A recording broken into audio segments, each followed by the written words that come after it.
Hello and welcome to another Cheeky Scientist Whiteboard Thursdays. I'm Isaiah Henkel, a Cheeky Scientist, and today we are going to be talking about how to handle salary questions. This is a question that comes up a lot from PhDs, whether they are PhDs in our association or PhDs here on the Facebook page or elsewhere. We get questions on how to handle salary questions, especially salary questions that come up early in the job search process. This is something more than anything else that can catch you off guard if you don't know how to handle it. Okay, so we're going to talk about three main things here, three things that come up and how to handle them and how they might help you. Okay, and the first one is establishing your walkaway number. Before you even start going down the path of interviewing with a company, before you have a phone screen, before you even submit a resume or set up an informational interview, you need to know what salary you need to make in order for you to accept that position. Before things start getting more complex or more complicated, before you start getting emotionally involved, before you start investing too much time, right? Because then you face the issue of evaluating how much time you've invested, not just the salary, when determining whether or not the position is going to be right for you and whether or not you're going to be paid enough. You need to take all of that off the table by establishing your walkaway number first. And this means doing your research on what people in that position, the position that you want, are making. And not just across the board nationally or worldwide, but in that specific location. Because obviously the cost of living can vary quite a bit in a larger city like London or Sydney or Boston or New York compared to a more smaller rural location. Okay, so you want to research salaries and get a really good idea, and don't just search one or two different sites, search many different sites, whether it's Glassdoor or PayScale. Ask people during informational interviews too, once you've established a number, to help refine your walkaway number. And what we mean by walkaway number is that that's the number that you cannot go below in terms of accepting a salary. Right? You need to establish that number before any sort of salary questions come up, because you never know what kind of questions are going to come up. You could get the question of, what are you expecting to make in this position? Or how much were you making in your last position?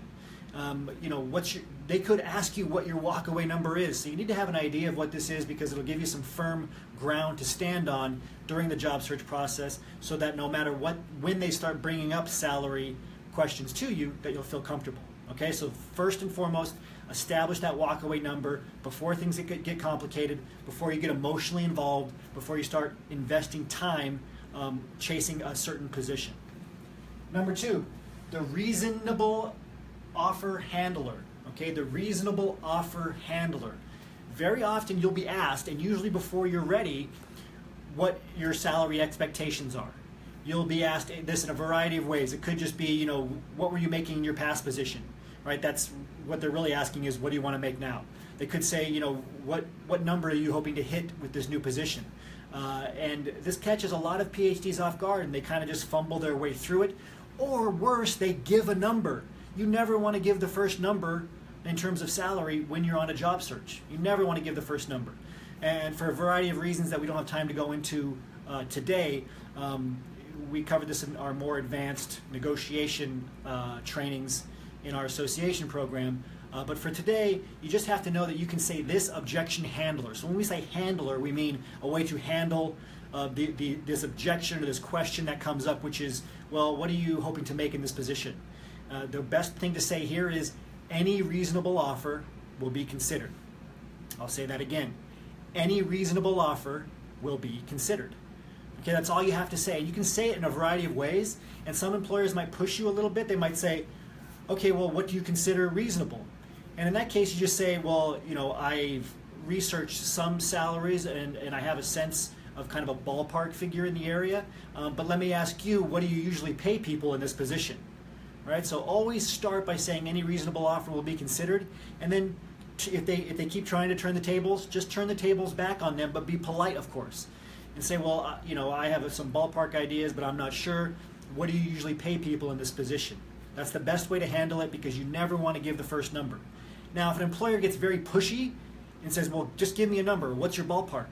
That's a sign that maybe you don't want to work with that employer. Just stay polite and keep saying any reasonable offer will be considered. You're excited to see what offer they come up with, or you can even ask them, do you have an offer ready already? But you don't want to give a number, and you don't want to act dumbfounded when you get this question. Third, open-ended questions. These are your best friend, right? So you could get a salary offer at some point, maybe very early on, we've had people get salary offers on a phone screen, right? Or be told what the salary is. A great way to handle the first offer that you're given is by asking an open-ended question. Don't counter offer first. That's a rookie move. And of course, don't give the first number. Wait for them to give the first number. And then no matter what number they give, simply ask, is there anything more you can do in terms of salary? One simple question. We've seen that one simple question turn into an extra $10,000 a year over and over and over again for our associates, right? Because very often they say, well, let me see, and they go back to their manager, and they come back and say, well, we can't increase the salary $10,000. Do you see what you've done there? If you do it correctly, they'll increase your salary without you even giving a counter offer yet. And then you can give a counter offer later. So again, the best open-ended question to ask is there anything more you can do in terms of salary? If they say no right away, then ask one more open-ended question. We'll say, well, instead of salary, is there anything, or is there anything more you can do instead of salary? Or is there anything more you can do in lieu of salary? Right? Because maybe they'll come back to you with extra weeks of vacation, or signing bonus, or relocation bonus, so on and so forth. The key here is to get a good understanding of how the process works and at which points these questions about salary might come up. Most PhDs think that the salary question is not going to come up till the very, very end. After your site visit, you'll get a job offer in the mail. No, it'll come up very early. In fact, you've probably seen it come up at these 3 points. When you submit your resume, right on the job posting page, it'll very often now ask you for your salary expectations. Never fill this in if you can help it. You could put a star in there or some random character. If you can, if it requires you to put in a number, always put in a range. And make sure that, again, you've established your walkaway number first so that you know what that range is. Number 2, during the phone screen, this question comes up all the time and catches PhDs off guard. I would say at this time more than any other time, because you're live with somebody on the phone and all of a sudden they say, well, what are you hoping to make in this position? Or they say, well, what are you making currently? If they ask you what you're making currently as a PhD, don't say you're making a salary, because you're not. You have a stipend or a postdoctoral fellowship. Just say flat out, I'm not making a salary. I get reimbursed for my work from the government for this amount a month. Right? Make it seem as different as night and day to a salary, because you're not getting a salary. Don't let them anchor you low. That's another conversation for another whiteboard training, but don't let them do that to you. If they do ask you what your salary expectations are during your phone screen now, though, you know what to say. Any reasonable offer will be considered. And then finally, during a site visit, I'm so surprised at how many PhDs are shocked that during the actual site visit interviews, they're asked what they want to make.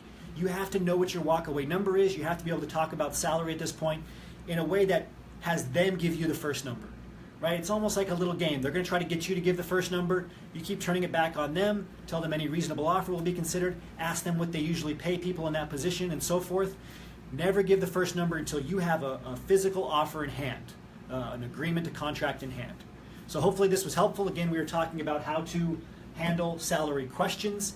If you want to learn more about this, go to phdsgethired.com. We have networking scripts for all types of negotiation situations that you can download for free there. I'll see you next week for another Whiteboard Thursday seminar.